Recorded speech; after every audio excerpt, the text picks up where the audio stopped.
Hello everyone and welcome to a special G0 Media live stream, The Road to 2030, Getting Global Goals Back on Track. I'm Julia Chatterley, anchor and correspondent for CNN International, and we're coming to you live just across the street from the UN headquarters here in New York, a fitting backdrop, I think, for this morning's conversation. Throughout the year, this Global Stage series presented in partnership with Microsoft brought you live streams from the World Economic Forum in Davos, the Munich Security Conference, the UN General Assembly, and other gatherings of leaders from the public and private spheres. And the phrase we keep hearing, converging crises, has been a central theme, I think, of 2022. We're going to talk about the damage wrought globally by the confluence of a pandemic, climate change, and a seemingly endless war in Ukraine. But we'll also be discussing how to mitigate that damage as we head into 2023. Over the next hour, you'll hear from some of the world's foremost experts in their fields of political science, public health, and technology, just to name a few. And today, for the first time too, we're joined by a studio audience gathered here at Microsoft's Office of UN Affairs. We like that. Welcome, everybody. Great to have you with us. Let's begin with Brad Smith, President and Vice Chair of Microsoft, Melissa Fleming, UN Under-Secretary General for Global Communications, and of course, Ian Bremmer, founder and president of Eurasia Group and G0 Media. Welcome all, and welcome to the viewers at home. This series has spent a great deal of time talking about both crisis, but also recovery, I think, and this is vitally important. Where are we on that spectrum between cascading crisis and recovery? Ian, I'll begin with you. No, I roll to begin. Yeah. Well, it's a hard one. Of course, we're on the spectrum, right? I think we all feel like we're on the spectrum right now. There's a lot of unending crisis going on, and we know that before you get a snapback function, you have to experience a lot of that pain. That's, of course, been true for the pandemic. And yes, we feel like we're coming out of it in the United States and China a lot more rapidly than anyone expected. I'm sure we'll get to that. Talk about it. But when we talk about climate change, when we talk about the COP process going on in Montreal right now with all the emerging market leaders suddenly walking out, first time you've seen that, that is not the news. It's not the headlines you want of how we're going to fix this. But it is, of course, the requisite antecedent.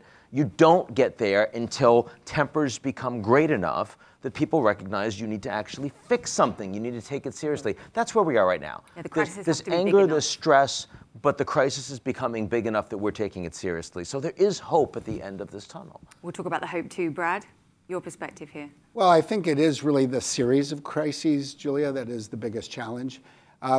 If you look at COVID, you'd say, we have people together in the room today. That looks like the road to recovery. And as you said, even in China, the middle of December looks a lot different from the middle of November. There's still challenges, and we'll talk about them.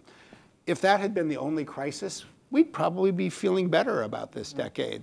I think the real challenge is we entered a second crisis called the war in Ukraine. We've entered a third crisis of sorts called macroeconomic headwinds. And we have the crisis that we began the decade with called climate. And so suddenly you're dealing with four things, not one or two. And I think that is the biggest challenge we face. Melissa, your perspective here, because on top of that we have, and I know this is something obviously you're very focused on, disinformation, misinformation, which makes tackling a lot of these issues that much harder. Right. I mean, I completely agree with Brad and Ian on the compounding crises, but also the opportunities that we're seeing, the kind of wake-up calls that, because we've really slid backwards in many directions. I just came out of a crisis meeting with WHO on where we're going with COVID. And, they outlined all the incredible progress, but, if you look at poor and developing countries, the level of vaccination is still incredibly low. And so there's so much more to be done, and yet there's so much lethargy. We're also seeing, people on one hand, kind of energized, depending on who they are, but a whole swath of the public feeling this gloom and doom of all the compounding problems in the world and just not really knowing what to do about it and putting their head under their covers. So this compounded by a toxic information environment that is growing with the kind of proliferation of mis and disinformation and conspiracy theories around all of these topics. I mean, we saw it most prominently with COVID-19 and the crazy conspiracies, but some of those same super spreaders have now shifted to climate, and we're seeing, a spike in climate disinformation. So yes, we're waking up. Yes, there is hope, but there's still a lot to conquer. Ian, you often talk about this, and you've actually been talking about it for many years now, and this is a G0 world and a sort of vacuum in leadership in many respects. When we look at either the crises that we've had, do you think the G0 world now that you've long been talking about and that vacuum has been exacerbated the crises, or has it in many ways sort of precipitated them, or both? There's no question that having a world where the United States is not perceived as playing the leadership role militarily, economically, or even in terms of values, creates a vacuum. And that is a vacuum that rogue states will be more powerful in. It's a vacuum where local actors will take advantage and they will seek to advance goals that are not aligned with that of the United Nations or the international community. And it makes us question what the international community even is. But let's again recognize, as we've seen with the news this year, that when it gets bad enough, the international community shows resilience. And for example, NATO today is stronger and larger than it was a year ago because of that crisis. The United States has come together on issues like responding to Russia, responding to China. Just in the last 24 hours, we see the Netherlands and we see Japan supporting the United States on semiconductor policies, precipitating, I think, much more cohesiveness on those values from the entire advanced industrial democratic world. You wouldn't have seen that if you hadn't seen a perception that actually there's a real national security threat that's proximate and growing that we need to do something about. So I can't only focus on G0. As we're seeing these crises emerge, we're seeing that the geopolitical community does have resilience. That's a perfect lead-in for me to talk to you, Brad, about being one of the 17 UN advocates for the Sustainable Development Goals, because this is the key now. We know, I think, and you can talk about this, but that we've got off track, whether it's hunger, inequality, poverty, all the important things that we need to focus on for the medium and the longer term. What's your sense? Because there's sort of sadness in here about where we are today, but there's also hope for this kind of unity playing into those key challenges too. I think it is sort of a glass half full, a glass half empty at the same time, and you just captured both of them well. Yeah, if there's one thing that people in business deal with every day, it's this knowledge that you can't manage what you don't measure. And so when I look at the halfway point, and that's where we are for the SDGs, the first thing I would say is, I think we have to get better at measuring where we are. The measurements are way less capable than they need to be at the halfway point.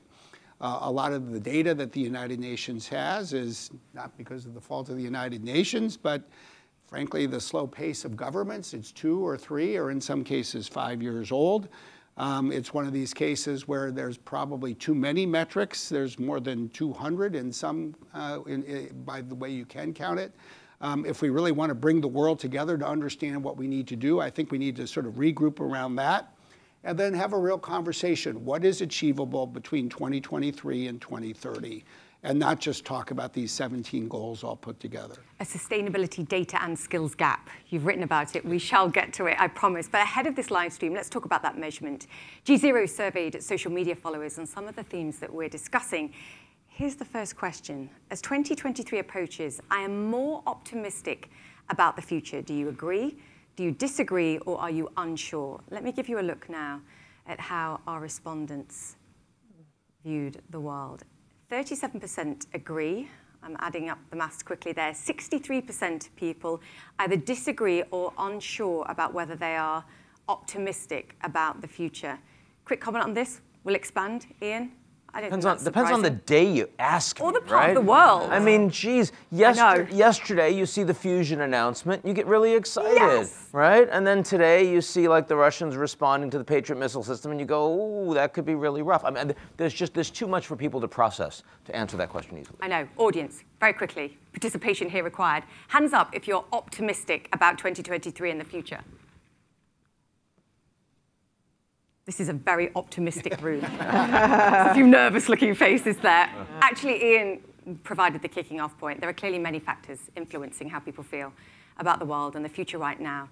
We're going to dive into 3 of them: conflict, climate change, and COVID. We've already mentioned them, particularly the ongoing impact or the economic impact of the pandemic. But I do want to begin in Ukraine. Ian, 10 months since the beginning. What surprised you about where we are today, whether it's, and you've touched on it already, what's going on in Ukraine or the Western response, perhaps? The level of unity about this? I mean, one thing that we should recognize is how this could have gone so differently, right? I mean, the unity of the Western response in part came because the Ukrainians were able to hold the Russians off. Every week, it seems we hear about a new, more advanced weapon system that the Ukrainians are going to receive from the United States. Every week, we hear now we're at 9 rounds of sanctions unanimously agreed to by the European Union. Well, remember, when the war first started in February, the Western experts all thought that Ukraine was probably going to fall within a matter of weeks. If that had happened, would we have had 9 rounds of sanctions, or would the Russians largely have gotten away with it? So we do need to understand the path that wasn't taken, but thankfully the Ukrainians were able to stand up, and the West has provided an extraordinary level of support. Where that leaves Russia going forward, of course, is a very challenging and dangerous problem for the world. The roads that were or weren't taken, the flights also that weren't or could have been taken. You and I discussed this, President Zelensky, Time Person of the Year. Had he taken the flight that he was offered and left the country, you said to me on my show, the outcome would have been very different. Well, what he said is, I don't need a ride, I need ammunition. And looking back on Zelensky, that will be the most important quote that he is probably remembered for the rest of his days. But there's no question that the West looked at this and said, we got to protect this guy. Right? There was not a sense of we're going to go in and fight. NATO, we don't want them in NATO. We've been pushing away from that. We're not going to give them all these weapons. And frankly, the technology companies, whether it was Microsoft or whether it was Starlink, I mean, a lot of those companies acted a lot faster to ensure that the Ukrainians could stand up than the governments who weren't so clear on where they were necessarily going to go. And that's important. That's completely new. That's not the way we thought about military conflict 5-10 years ago, but it is for everything going forward. Brad, again, you were there, we could argue before, really, because you were seeing things even before the physical war began in cyberspace. Talk to me about where we are today, what you're seeing, what you think perhaps the winter months bring as well, and how you're helping Ukraine or continue to help Ukraine prepare and defend. The thing that I find most important but also sobering is that on the one hand, I think the Russian military has clearly failed in 2022 to use weapons to defeat troops. So instead, they are employing a strategy of trying to use weapons against the civilian population of Ukraine. And they're doing that with kinetic weapons. They're doing it every day to try to destroy the electrical infrastructure. It's as if they're hoping to freeze out 40 million people and force them to flee. We see it with kinetic weapons. We see it with cyber attacks. We see the cyber attacks, at least in October, spread beyond the borders of Ukraine to 6 targets in Poland.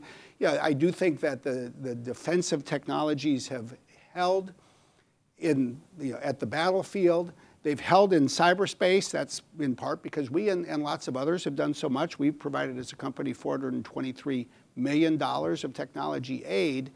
But I think we just have to be very concerned about the coming months.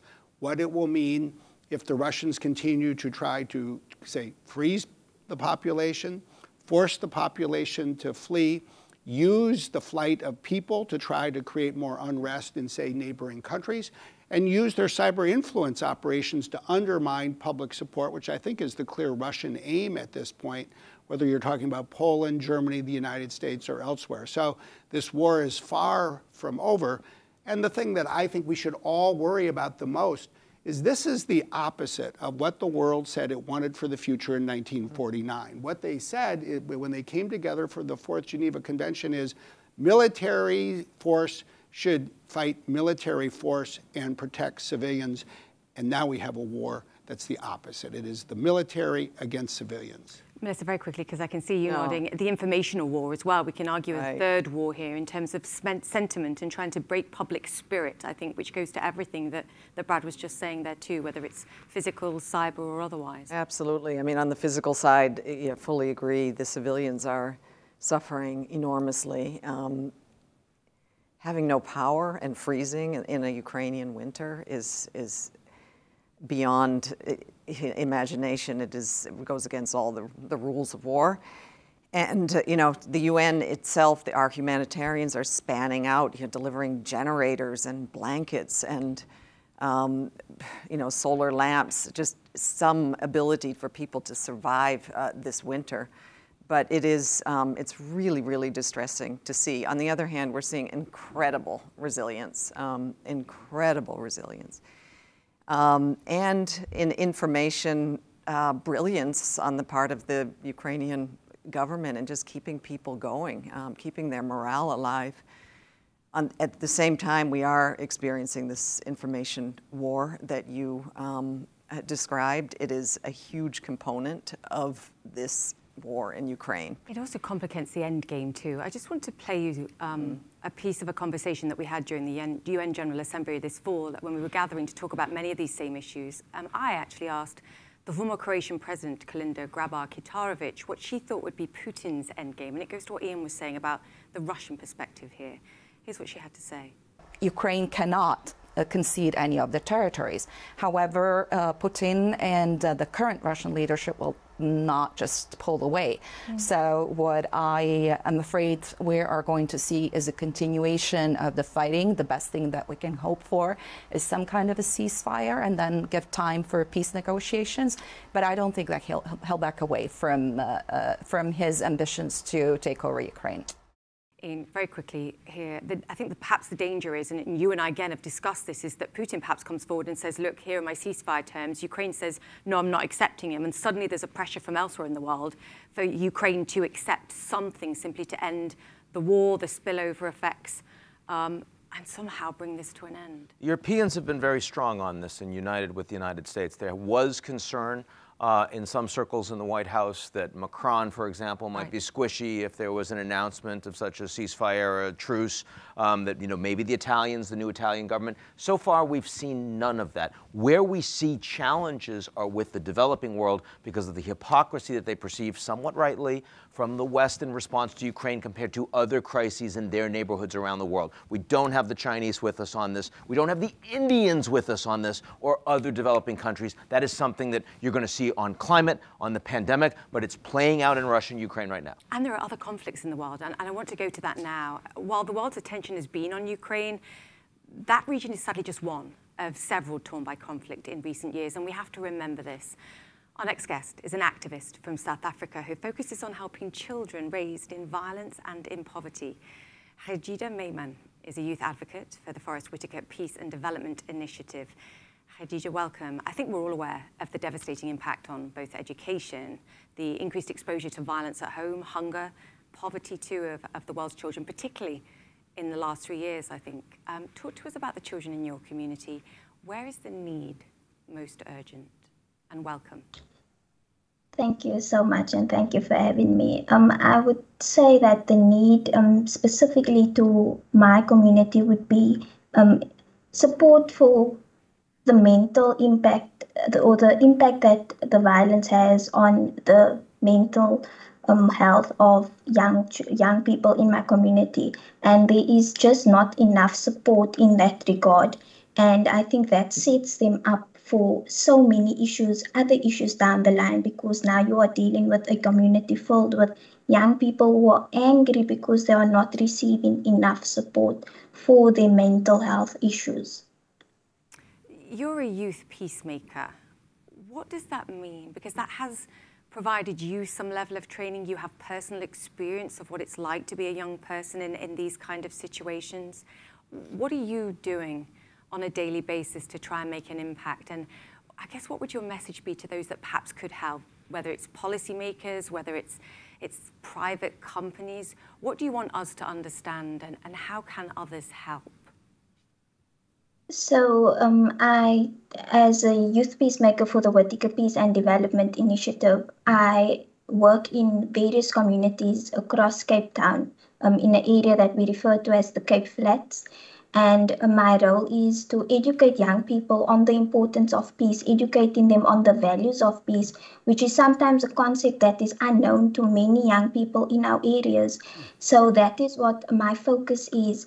And I would like to encourage and say to the people who have the the capacity, we have the power, that as young people we are pleading with you to provide us with the necessary resources, with support that we need to further or to assist us in the work that we are currently doing. The Whittaker Peace and Development Initiative is one organization, but there are so many other young people who are trying to get involved, who are able and who are willing to do the work. We require the support from organizations, from our governments, from businesses. We are saying that we are here, we want to do the work, but we cannot do it without the necessary support and capacity. You're amazing, by the way. Thank you for what you're doing. You're incredible. And I think everybody listening will feel exactly the same. And I know there's 1,500 of you that are doing this too. And when I look at some of the statistics in South Africa, I think there's a 53% youth unemployment problem. I know you have around 100,000 people that are involved in gangs in particular there. Khadija, just again, from your experience, the kind of things that these young people are going through, and where is the hope? How do we give them hope? And I know you're a crucial part of that. So with regard to the unemployment, unfortunately, we are trying to create opportunities, but we're also trying to encourage people to, instead of waiting for a business to employ you, let's try and create businesses within our communities that are there to service the community, but are also creating opportunities for others within the community. And we are able to do that with WPDI because we support so many businesses in Cape Town specifically. And then just to give you an idea of like you mentioned, the issue of gangsterism and the gang conflict is quite an issue within our areas, because as much as we are trying to create solutions, there's always still just that barrier, because now we have all these but people trying to start businesses, but it's just not safe in the areas, right? And people lose their jobs ultimately because they cannot get to work because it's not safe for them to leave their areas. And those are the type of challenges that we are currently faced with in our communities. I know. Thank you for the work that you're doing and for highlighting these challenges. It's so important for us to understand. Khadija Majan there. Wow. Let's talk about another crisis, because there's more of them, impacting children in particular. That's climate change. Nearly half of the world's 2.2 billion children live in countries classified as extremely high risk of climate disaster. Last month, the world gathered in Egypt for the UN Climate Conference, COP27, and at a time when attention and resources are stretched by many competing concerns, much of which we've been discussing. Now, ahead of that conference, climate activists globally were already sounding the alarm about the need for immediate action to reduce carbon emissions and ultimately lower the Earth's temperature. Now, ahead of that, G0 interviewed Inge Anderson, Executive Director of the UN Environment Programme, on the sidelines of this year's General Assembly, and asked her about Secretary General Guterres' assessment that the world is at the edge of an abyss on climate change. This is what she had to say. I think if you ask a poor woman who's pregnant in Pakistan who lives on the road right now, she has fallen off already. I think if you ask people on Pacific Islands whose lands have been lost, they've already fallen off. Or even if you ask people in California whose houses got burnt in a wildfire, they have fallen off. The truth is that we are falling. And the truth is, therefore, that urgent climate action is the only answer, the only answer. But it doesn't work if one country does it alone. Because if I have climate change, you have climate change. We need to do this together, which is why the multilateral way forward is the only way forward. Look, the G20 countries are responsible for 86% of all carbon emissions. They have to lean in. They have to lean in carbon reductions, but they also have to lean in terms of providing financing. And that is what we call for as we head to COP27. The G20 nations have to lean in. The G20 nations also include some challenging countries that may make their own decisions and take their own actions due to climate change. I'm thinking of China specifically, but if we're not all on board with the same issues and working together, it's compromise, surely. And I can see Brad and Ian looking at each other to see who's gonna take it first. Brad. Well, I was at COP27 in Egypt a month ago, and then just yesterday was down in Washington, D.C. for the U.S. African Leaders Summit, where more than 40 African leaders were present. And I think you can connect the dots between the last couple of things we've heard. Things are not in good shape. A lot of what the Secretary General has been calling for is not just a focus on mitigation, but on adaptation, because people, especially in the global south, are suffering from whether it's excessive heat or more disruptive weather patterns and the like. I do think that there are both short-term steps that are critical, and the United Nations is, I think, helpfully launching some more of these, including this early warning system to use technology to help people anticipate what they need to do and better protect themselves from it. I think there's a lot more that we need to do to reduce carbon emissions. I think the good news is the private sector around the world is marshaling forces on that. But then let me just come back to every one of these crises does present an opportunity, and Africa probably illustrates that better than anywhere else. Because you still have 600 million people that don't benefit from the greatest invention of the 19th century, electricity. You have 850 million people who don't benefit from one of the most important advances of the 21st century, broadband internet access. But with an electricity strategy, with a broadband strategy, and with, I'll say, a microfinance strategy that uses the power of the internet to connect people to digital banking, you suddenly start to equip people with more opportunity to create jobs, to build businesses, and grow the economy. So we're starting to see that. You see it from the ground up in the inspiring actions of young people, and also from the top down, including from, I think, President Biden yesterday, or even what we did, announcing an initiative to bring 100 million people into the broadband internet in Africa in just the next 24 months. So it's really, I think, using the crisis, all of these crises to push us to do more together. And individually as well, I think, to your point, because if we look at this as one big issue, then perhaps you don't even know where to start. If you can tackle it specifically with projects like that, then it's all progress. Ian, your view on this? The technologies are moving, and of course I'm optimistic about that. We see that with the increased investment into renewable sectors. We see that with the misnamed Inflation Reduction Act in the United States, and the Europeans politically named. And the sure, but and the Europeans then moving to say, yes, okay, we need to do the same thing inside the EU, and the Chinese are investing in their sector too. But these are wealthier economies, and at the same time that's happening, we do not have money being sent by the wealthy economies who have been responsible for overwhelmingly the lion's share for why we're seeing the climate change all over the world right now, to the Pakistans, the Indias, the Bangladeshs, the sub-Saharan African countries that desperately need help. And you saw in the COP27 meetings in Egypt, you saw that there was an effort to put together this loss and damages fund, that they finally agreed in principle, yes, there should be one because these countries are all facing a lot of concern and danger and damage. It's not just adaptation, it's who's going to pay for the flooding they just had, for a third of Pakistan being underwater. Who's paying for the people being already thrown off the road, as Ingrid just said. Are you confident about that? No, actually? I mean, it's not happening. Yeah. It's not happening. The money we're talking about is largely being invested domestically. And when you talk to the big climate advocates that are in the G20 room, what they will say is, we want to invest so much in these technologies, the prices will come down, and that's going to be much more attractive for the developing world. And yes, that is going to eventually get you there, but in the interim, you're going to have billions of people unnecessarily suffering at the hands of what the industrial world has done for generations now. That's unacceptable. That will cause more conflict. That's why we're not getting the support on Russia from these countries. It's a big part of it, right? You're going to see much more of that going forward. We're nowhere close to the kind of global redistribution that is required to respond equitably to climate change issues for the people that are suffering the most as a consequence of it.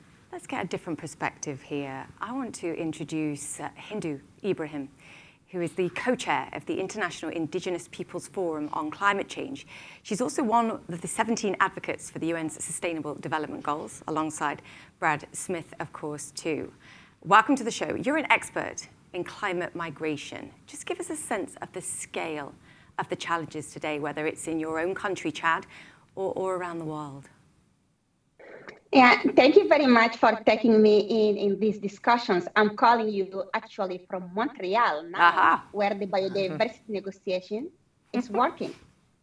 So the climate change impact for us, it is not anymore the things that we can look at in the TVs or in the reports. Just during the climate negotiations in Sharm el-Sheikh, we face a big flooding in Chad. Even in my own families who become homeless, and we have 4 generations living in the top of Ada. So the climate change impact need to be a global discussion around the world.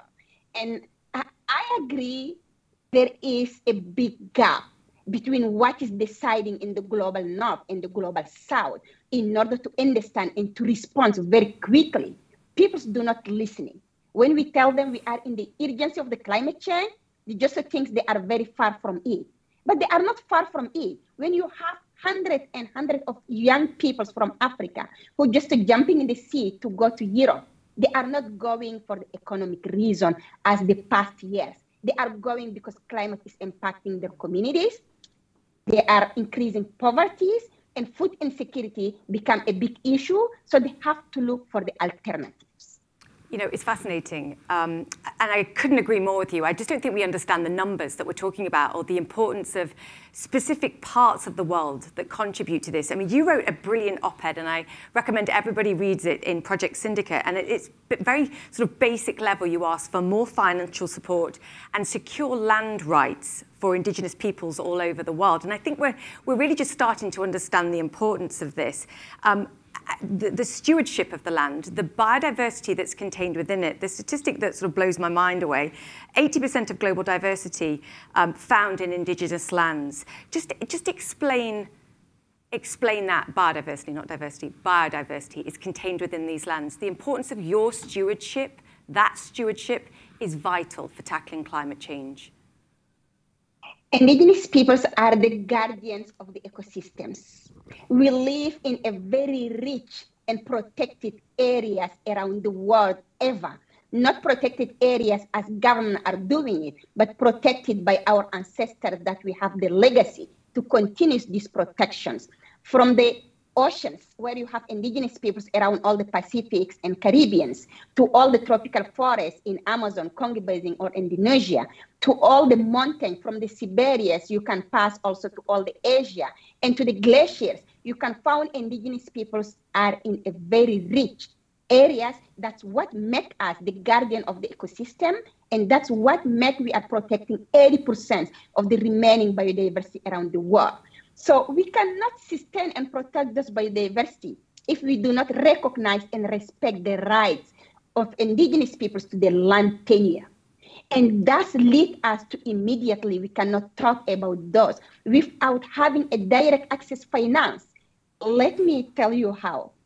The global north, just like say, they are going to give the finance of 1.7 billion for indigenous-led solutions. 19% of this money already given. Only 7% from this money went to the indigenous peoples. Are we serious? We say it is for indigenous peoples and only 7%. When we ask them, they say, you need more capacity. We wanted to understand which capacity that we are lacking. If we are able to protect 80% of the world's biodiversity, that means we have a lot of capacity and a lot of skill. So it's just like not the capacity that they think about it. That's why I drive this direct access funding for indigenous peoples with our own principles. So we are not anymore donor country and beneficiaries and recipients. We are all partners. They are financial partners. They make the richness through the ecological debt. It is now to pay it back to the ecological CEO. So we are the chief ecological officers as they are the chief executive officer. So we are the same as partners. So the funding can go to us directly and we can decide it our way. I hear you loud and clear. I mean, I felt like COP26 was a turning point when that $1.7 billion was pledged, but you're highlighting the challenges and doing so incredibly powerfully. Stay right there for a second, because ahead of this live stream, G0 asked social media once again this question: climate change will directly impact my life and well-being. Do you agree? Do you disagree? or are you unsure? And this is how people voted. 75% agree, 15% disagree, 10% are unsure. So 75% of the respondents are now saying, okay, I get it. Climate change is going to impact my life. Hindu, very quickly, your response to that. People do get that it's impacting their lives. I think your point is people have to understand that what you're feeling, perhaps in your country, is nowhere near as bad as people in other countries are fearing. And there are people that can protect the environment perhaps better, and we need to help them. You are sitting with the Microsoft people. I think all of them there, their life is impacted, because when your business is impacted, your life is impacted. When there is inflation, because of lack of the productivity of the food, your life is impacted. When there is no economy that are ruling, there is conflict around the world, you have to tackle it, your life is impacted. It is not that you get flood or drought that you say, I am impacted. But when the other people's life, economy, and other people's environmental is impacted, so of course it's going to be the impact for everyone from developed and developing world. It's a global problem. Great to have you with us. Thank you so much, Hindu Ibrahim there. Guys, Brad, I have to come to you on that. You were referred to. Well, I do think it's impacting everybody. Yeah. And it's actually encouraging to see that more and more people get it. That. Yeah.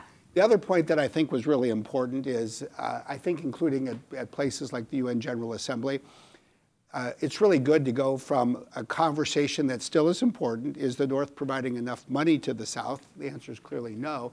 But the second part of the conversation is, how do you spend money well? Right. That was the basic point that was made. Project-based. And because I sometimes worry that we never get past the lack of money to talk about how to use money effectively. And unfortunately, one of the things that everybody eventually learns is it's really easy to spend money badly. And once it's spent, if you haven't accomplished much, you're just back to where you began. And so I think that is a rich conversation. And this is where you get these voices that add a dose of reality.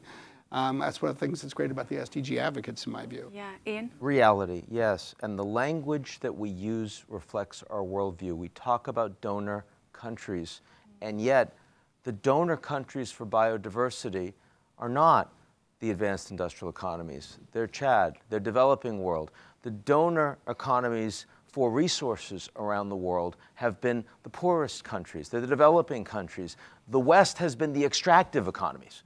And so the idea that we now present ourselves as the donor economies that are writing checks for these people that are, can't take care of themselves is such an offense to the majority of the now 8 billion people on this planet. This is why we created the United Nations a few generations ago. We did that. We should be proud of that, but we need to actually walk that talk. We're not doing it.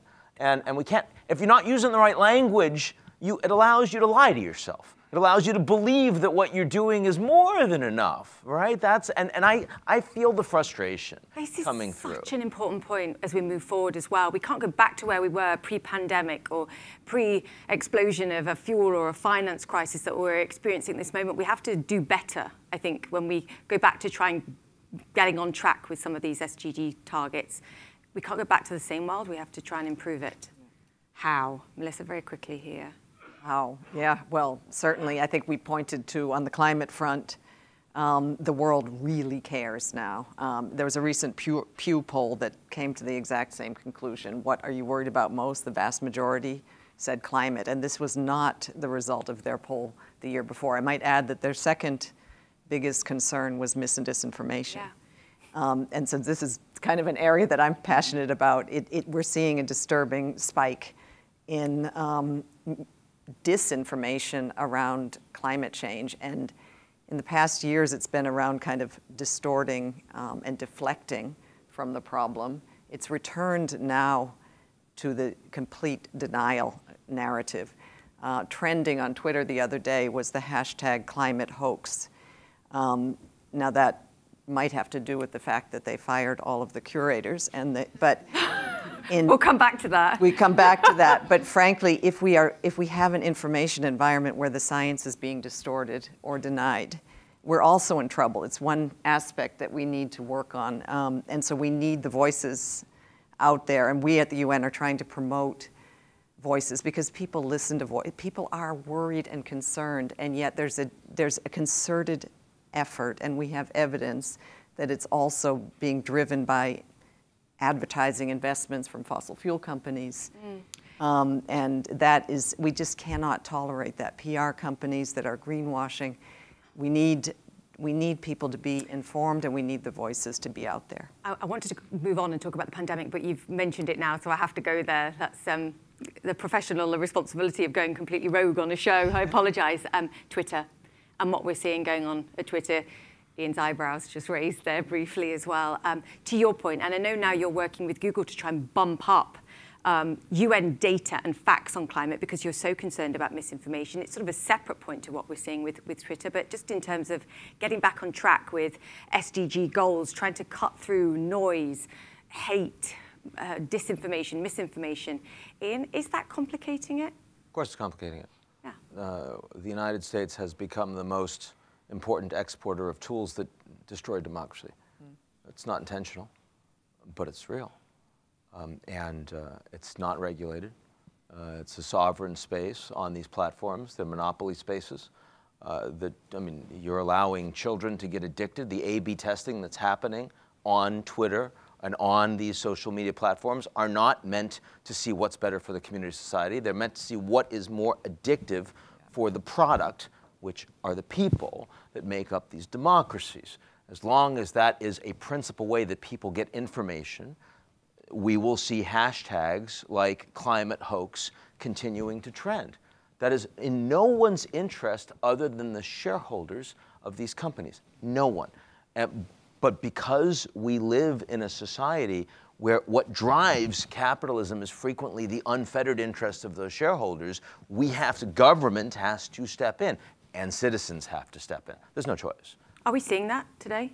Not yet. Yeah, no. I would say neither. No, we're at the beginning of that process. Possibly in Europe. Well, there's only one shareholder for Twitter. I was about to say, it helps if you're a private company. The Saudis still own some of it, actually. Yeah. They do. But he's selling Tesla stock to finance it. That's a whole nother show. Let's move on, because this actually does tie, in terms of threads, to the next one as well. And speaking of life-altering events. You went completely rogue there. I did. Yeah. I like it. It would have been unfathomable a year ago not to begin this program talking about the COVID pandemic. To date, there have been well over 600 million confirmed cases. More than 6 million people have died. Though the World Health Organization estimates, of course, that those numbers are much, much higher. Obviously, for most of us, and it's a relief, the situation has improved, and it's even returned to a semblance of normal. And I use the word normal carefully. But while 71% of the global population has received at least one dose of vaccine, that still leaves nearly a third who've not been vaccinated at all.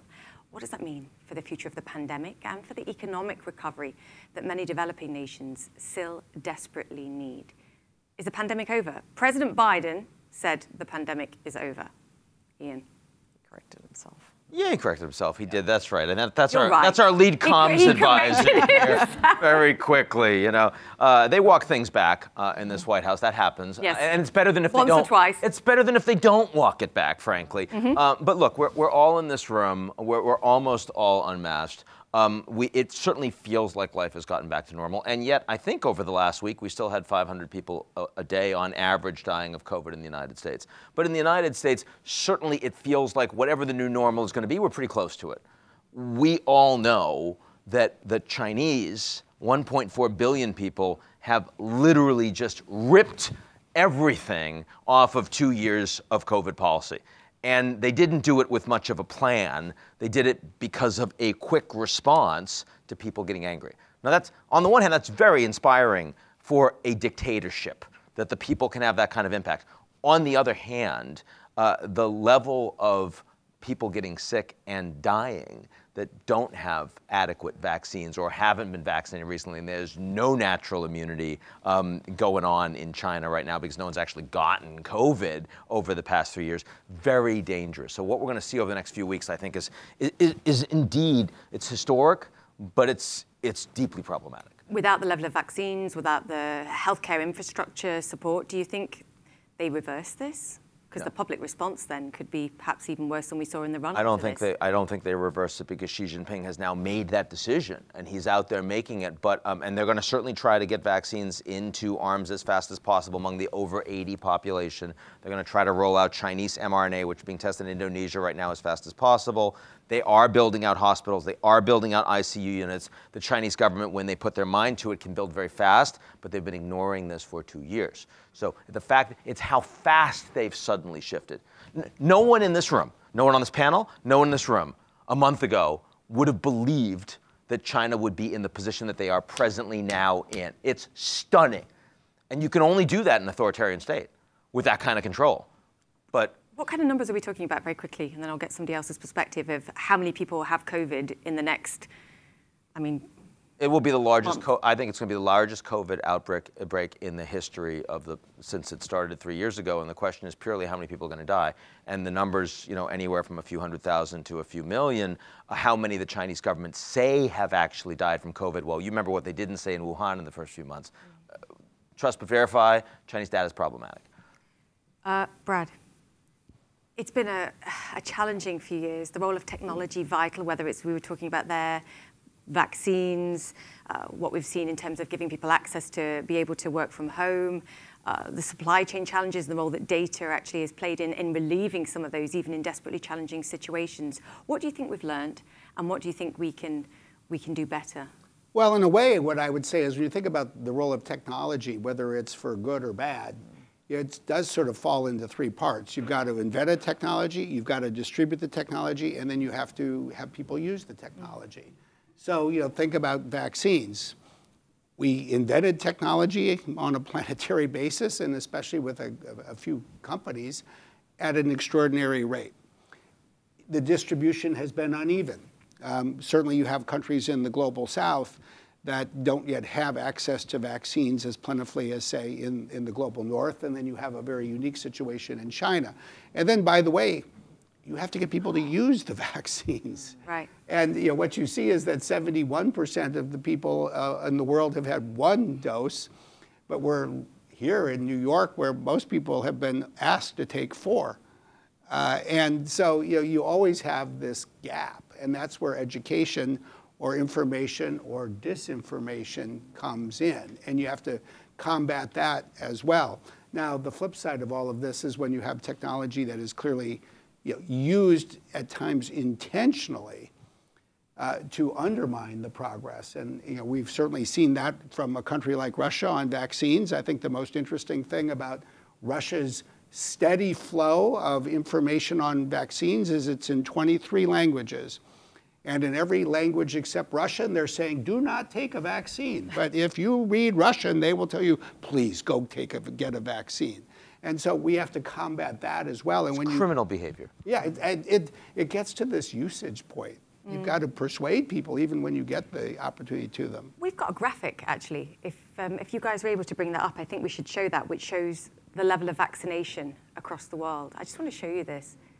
The lighter green, of course, shows you the lowest levels, or the sort of yellowy color shows you the lowest level of vaccination. I mean, sub-Saharan Africa there is speaks for itself, I think, and goes back to all the points we've been discussing about inequality, access, perhaps manufacturing capabilities, and a sort of nationalist response in getting your own people done, in addition, Brad, to what you were saying about some of the hesitancy and the information as well. I want to bring in our final guest now just to get some more perspective on this. Dr. Omneya El-Romney is Youth Envoy for COP27, an SDG champion, and a medical doctor. Welcome to the show. Omneya, you've said, look, we can't tackle the COVID-19 crisis or the climate crisis effectively until we address the root of all injustices. I'm quoting. What does that mean? Help us understand. Yes, thank you so much for having me. I believe the root of injustice comes down to intergenerational inequity. As was said, as young people, we are the biggest demographic, children and youth. But when we look now at the numbers that are driven by the compounding crisis of COVID-19 and climate change, every minute a child suffers from severe malnutrition and acute stress in 15 countries in Africa. And every 2 minutes globally, every child that dies or loses their life from a waterborne disease. So we can see how with the COVID pandemic, with the environmental degradation, our lives and livelihoods are being impacted disproportionately versus how our voices, perspectives, and the efforts that we lead on the ground are continuously being excluded from both the decision-making spaces when it comes to the design of policies and around global crises such as climate, but also in the private sector. And this is how we need to create a space that is meaningful, that is consistent, that is sustainable for our needs and our demands, and for us to really shape the future that does not kill our dreams, because we right now are running out of time, but we also have the innovative capacity, we have the solutions, we have the persistence, and most importantly, we have the hope to change the narrative, to do better, and not to be seen as the victims or the leaders of tomorrow, but to actually be the change agents of today, driving the necessary urgency, political will, action, collaboration, and most importantly, tangible impacts to the communities that we work with at the front line. I mean, that's what's so brilliant about you, because not only do you connect the dots on all of these things, but you're also full of hope as well. And to your point, we have the solutions here. We just have to get on with it and tackle them in greater depth. And also raising young people's voices, because to your point, they also have the power to change. They're going to inherit this earth, and also they're feeling an undue share of the burden of the changes that we're seeing here. You're developing a curriculum to be taught at universities, not just in Egypt, but across Africa as well, to help them understand the impact of climate change, but I believe also how they can fight better and raise their voices louder. Just talk to me very briefly about that and what your hopes are for the future of that. Yes, so this started in 2020 during COVID. And as a young medical doctor, I did not learn about climate change or the pandemics and the relationship of our health with the health of the environment in my own education. But as a doctor, I am the first line responder to the effects of health, of climate change on human health. And I've seen that during my work, seeing patients presenting with accelerating rates of asthma because of the rising levels of air pollution, working at the heart of the pandemic during COVID-19, but also seeing mental stress and anxiety because of the worry and the depression due to the ecosystem change that we're seeing. But at the same time, I saw that there is a gap in education, and I did not learn about it in my own university. But I was very lucky, to be honest, because the climate conference took place in my country, in Egypt, and such a momentum that helped me. I did a survey across 112 countries looking at specifically medical faculties and health professional education, whether they learn about climate change or not, or if there is a mention. We saw that less than 15% of 2,817 schools had a mention of that. And we wanted to change this. And I started with my own university, and my dean was very supportive that he did not just want to integrate climate change in medical faculties, but across all the faculties of my university, because he understands how multidisciplinary it is and how we can create generations of eco-ethical leaders that understand the relationship between our health, our sustainable development, and the environment and the planet, which sustains us. And right now, we have mandated that across all faculties as a mandatory component, a climate change course. And then we are submitted that also to be integrated across all African universities. Amazing. It's so amazing. We did a poll earlier. 75% of people understand that they're going to be impacted by climate change. Now we have to connect the dots with public health emergencies. And I know you've said climate change is the #1 for the 21st century. Omneya, brilliant to have you with us. Thank you so much. And thank you for your work. We have one final audience poll to share. G0, our social media followers, the following question: where are we globally in the COVID-19 pandemic? Nearing the end? Somewhere in the middle? I don't know. And here is how people responded. I understand if you say I don't know. Nearing the end, 48%, hooray. Somewhere in the middle, 31%, I don't know, 21%. And I feel for you, I agree. Melissa?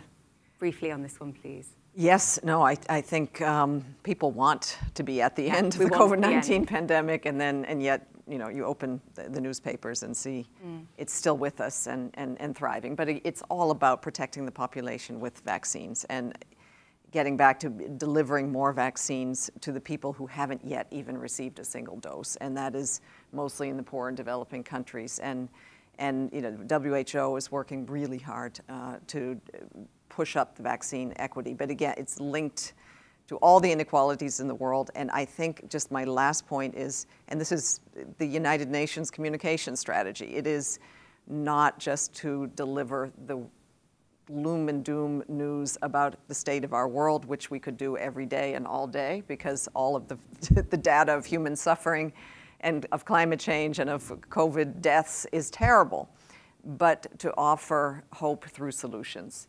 There is a blueprint to get out of all of these situations, whether it's the Ukraine war, whether it's COVID-19, or whether it's climate change, and equip people, not just us, and say only the UN has the answers, but some of the young people who we've surveyed with things that they can do and help to empower them. I love that. And I want to have a discussion about what we need to be and what we can be optimistic about in 2023. So we should go there now. And you can weave into your answer the how part of that. You know, we do have the solutions. We have energy. We have young people who are desperate to tackle some of these challenges, businesses that are doing great things, governments that are taking action. What can we be optimistic about in 2023? Brad? I guess I would look forward to 2023, and I'll have a mixture of optimism and maybe concern. Look, I think the first thing we have to do is sustain the successes of 2022. That means defending Ukraine. It means continuing, even if each step feels incremental, you know, to expand the supply of renewable energy, to reduce carbon emissions. It means spreading vaccines. I mean, there are more vaccines distributed each year. We're just not going fast enough. I think we can look at some new technology advances that can bring some great promises in 2023. My guess is a year from now, we're going to be talking more about artificial intelligence and its real-world impact on some of these problems than we are today. And at the same time, we have to stay focused on problems that could get worse, whether it's a war that spreads, you know, energy shortages that become more severe, or just food insecurity, especially on a continent like Africa. Ian will undoubtedly inform us all the next few weeks, because he always does such a good job of looking to the new year. And it's never all good, it's never all bad, it's always a combination. The thing that I'm most optimistic about for 2023 is the resilience of our institutions. Facing all of these crises as we are presently, what we're not seeing happening is the implosion of the institutions that we rely on to actually service, deliver, coordinate. They may not be working as efficiently, they may not have the leadership we want. The institutions are actually remarkably solid. And that's true whether we're talking about the United Nations or the IMF or the WTO or NATO on the global stage. It's also true when we talk about American democracy and Brazilian democracy and EU democracy. And so many people over the past few years says, it's the end. And it turns out that's also fake news. It's a lot of disinformation. So let's recognize that there's some strength there. Yes. Melissa, final word. Say one word, multilateralism. I think it is regaining its image as, you know, absolutely essential to solve all of the conflicts and all of the problems that we've just addressed today. Are we building a better world? Can we build a better world? Is that the aim here? I hope so. Yeah, but not the old normal, a new normal and a better normal. And I do think as we get to the end of December, 2022 was a better year for democracy than we might have predicted in January. No question. And a year that feels more like it's ready for the 21st century as opposed to looking back to the 20th. That's important too. Democracy is not going to be the same in the 21st century as it was before. And if we're not willing to actually experiment, it's going to fail. We're increasingly willing to experiment. I'd love to go rogue here, but I'm not going to. I want to be invited back, so I will just thank you, Brad Smith, Melissa Fleming, and Ian Bremmer, of course, there. Thank you so much all for your important and vital insight and discussion. Thank you to our studio audience as well. It was great to have you with us, and thank you, too, for watching wherever you are around the world. To see more programs like this, head to gzeromedia.com/global-stage, and the next live stream of this series comes to you in January as the Global Stage team heads to Davos for the 2023 World Economic Forum. Wow, it came around again that fast. I'm Julia Chatterley. For all of us here, thank you for watching, and very happy holidays to you and all those you love. Thank you.